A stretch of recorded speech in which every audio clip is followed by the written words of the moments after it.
So what is a phylogenetic tree?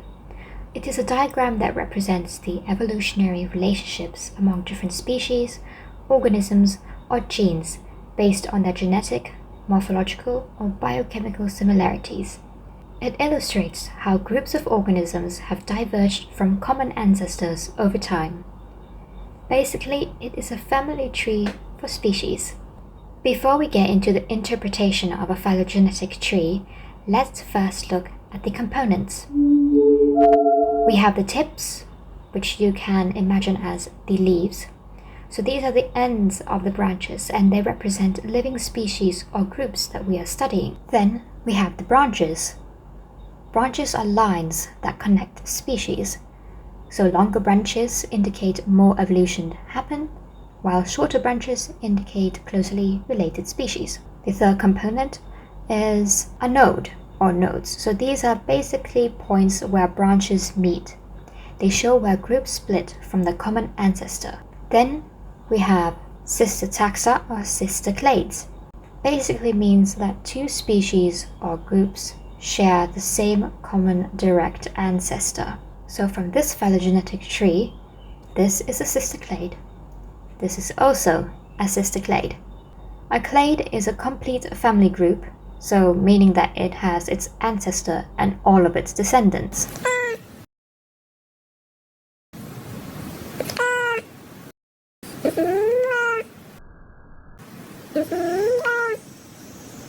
The next component is the root. The root is the very bottom of the tree, and it represents the oldest common ancestor of every single organism or every single group of organisms in the tree. So I have this simplified tree from this study. I'll put it on the screen for you guys. It's open access, so you can download it for free. So we can see that the first major split in this phylogenetic tree separates Porifera, which is the phylum of sponges, from all other animals. Sponges represent one of the earliest branches in animal life, lacking true tissues and organs, so their simplicity makes a living window into early animal evolution. The other lineage from the root ancestor led to more complex organisms, as you can see, which begins with Cnidaria, and that is a phylum of jellyfish and corals. These organisms possess more specialized tissues and stinging cells, but they still lack organ systems.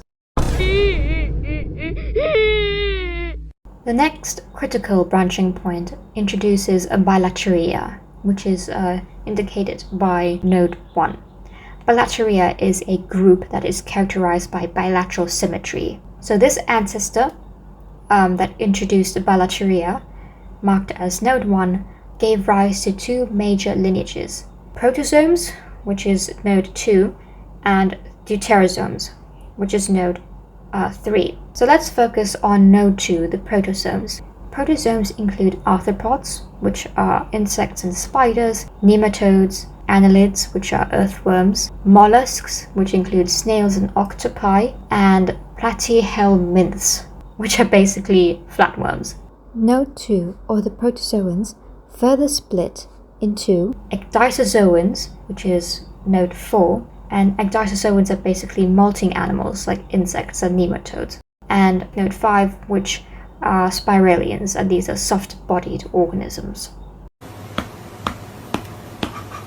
Now, as I mentioned before, the organism that introduced the bilateral symmetry characteristic also diverged into another lineage, which is denoted by node 3, which are deuterozomes. Deuterozomes include chordata, these are vertebrates such as fish, birds, and mammals, and echinodermata, which is a group that includes starfish and urchins. So this phylogeny reveals fascinating connections. For example, rats that belong into the group Chordata, they're more related to starfish than they are to snails.